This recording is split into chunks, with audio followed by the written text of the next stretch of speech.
Have you ever noticed how one toxic thought can hijack your day and send you into a downward spiral of anxiety and depression? I mean, let's face it, our thoughts are powerful. In fact, someone has said that we are either the captain or the captive of our thoughts. Which one are you? Now, in this video, what I want to talk about is some things that I've learned that have helped me to move from being a captive of my thoughts to being the captain of my thoughts. So in my early 20s, I was getting ready to officiate at a wedding, and I'm in this back room at the church, and I'm praying, I'm practicing the message, and all of a sudden I had this toxic thought come into my mind. What if I say the wrong name? Now let's say the couple's name was Ken and Barbie. That's not their real name, obviously. But I thought, what if instead of saying Ken and Barbie, I say Ken and Bethany? And then my mind just kind of became fixated on Bethany. And I'm like, don't say Bethany, don't say Bethany, don't say Bethany. So I got on stage and started the ceremony, and everything went great until the vows. You guessed it. I said the wrong name. My stomach sank. I felt crushed. I corrected myself, but I literally beat myself up verbally for probably a good couple of months. Now that's an example of being a captive of your thoughts. You ever had an experience like that? You probably have. I've found some tools over the years that have helped me move from being a captive of my thoughts to being a captain. And today what we're going to do is we're going to look at Philippians chapter 4, verse 8.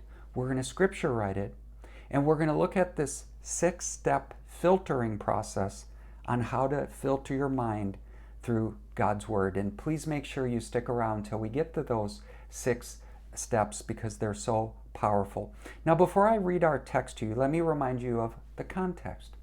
When Paul wrote these words, he wasn't on a beach vacation.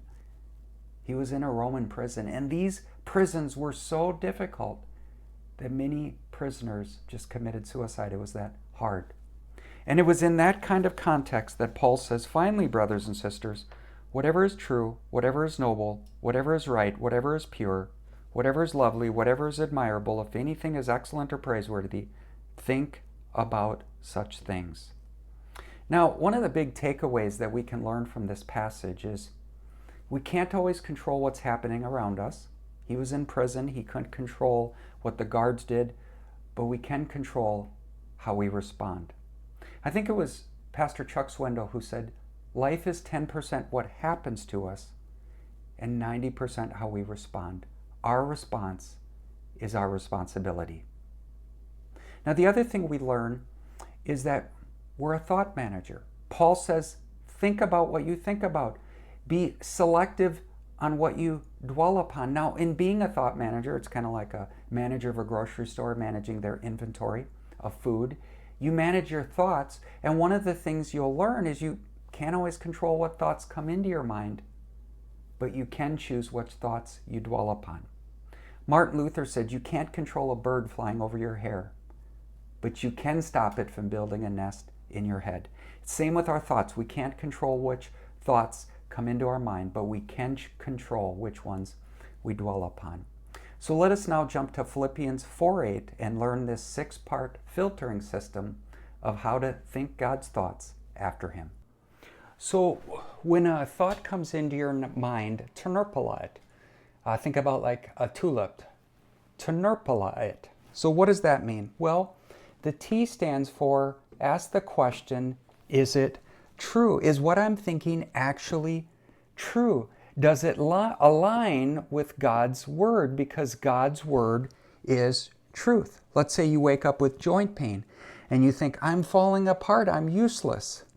Now that feeling is real, but it's not true.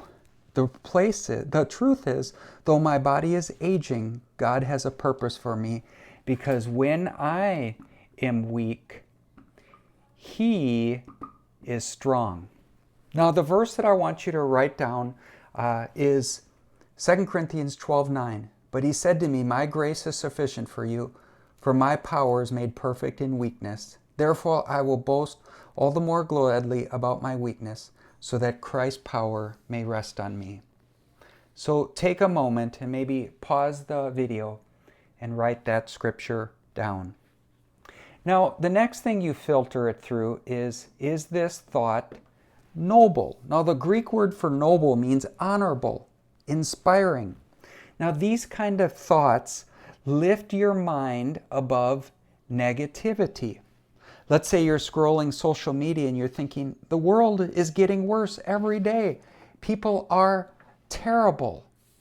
Noble thinking would ask, what is honorable and worthy of respect?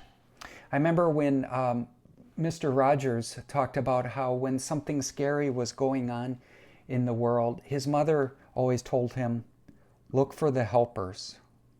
And that's a great example of choosing to focus on what is noble. Ask what is honorable and worthy of respect. Remember a friend's kindness. Recall someone's integrity. Reflect on God's faithfulness. Now, the verse I want you to write when it comes to things that are noble is Romans 12:10. Be devoted to one another in love. Honor one another above yourselves. So when a thought comes into your mind, you can't control the thoughts that come into your mind, but you can choose which ones you dwell upon. The next question in TNR-PLA is this right? Is this just? Now, the word right refers to fairness, justice, and how we treat others. Let's say your adult children haven't called you in a while and you think they don't care about me. Right thinking would be, they're busy and I will extend grace and pray for them.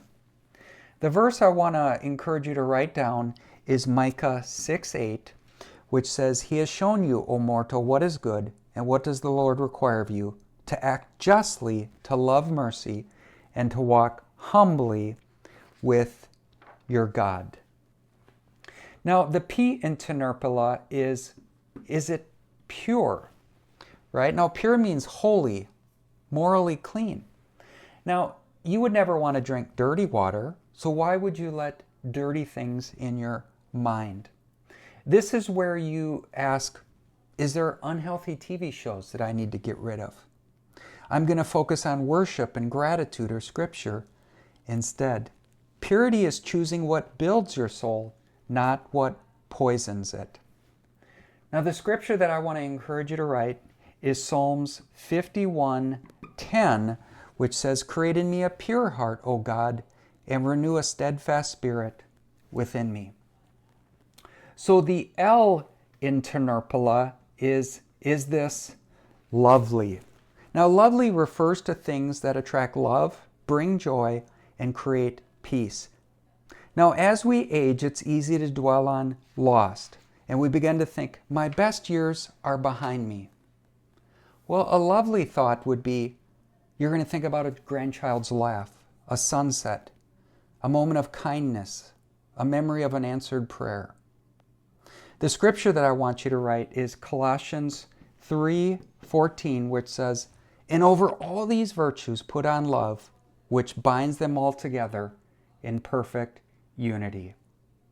Now, the A in TNR-PLA is admirable. Admirable means praiseworthy, commendable, or life-giving. So imagine that you have this thought come through your mind. I don't matter anymore. No one notices what I do. Admirable thinking would ask, what small praiseworthy thing can I do today? Maybe it's to encourage someone, write a card, serve quietly, practice generosity, or pray faithfully. And see, here's what we need to understand. Admirable thoughts lead to admirable actions. Our thoughts lead to our actions. Admirable thoughts lead to admirable actions. So the scripture I want to encourage you to write is, don't let anyone look down on you because you're young. Now I want to just say, maybe you put in there, don't let anyone look down on you because you're old. But set an example for the believers in speech and conduct, in love and faith, and in purity. Now, I want to just ask you, what is the thought you've been struggling with? And how could you replace it with something that is true, noble, right, pure, lovely, and admirable? Now, renewing your mind isn't about perfection, it's about progress. And as you begin to take your thought captives and TNR-PLA them, God will give you greater peace in your heart. Can I pray for you? Father God, thank you that in you we live and move and have our being. God, thank you for the amazing gift of our mind and our brain. Lord, I just pray that you would help this person on the other side of the screen to not be a captive of their mind, but through you to take every thought captive and TNR-PLA it. God, help us to think about thoughts that are true. Lord, I know that Satan is the father of lies, and he loves to just get us into that cobweb of lie. God, point out a lie we're believing, and please replace it with the truth. Help us to think thoughts that are noble. God, in a world that is always pointing out what's wrong, help us to think noble thoughts. Help us to think thoughts that are right and just and treating others justly. Help us to think thoughts that are pure. God, show us something that Satan is using to plant impure thoughts into our mind, whether it's social media, YouTube. Lord, help us to think thoughts that are lovely. God, help us to think thoughts that are admirable, because admirable thoughts lead to admirable actions. Father God, I just pray, we know that the battle is in the mind. Lord, I just pray for this person on the other side of the screen, that God, you would just give them power today to help them to just use their mind for your glory. We love you, Lord. We ask this in your name.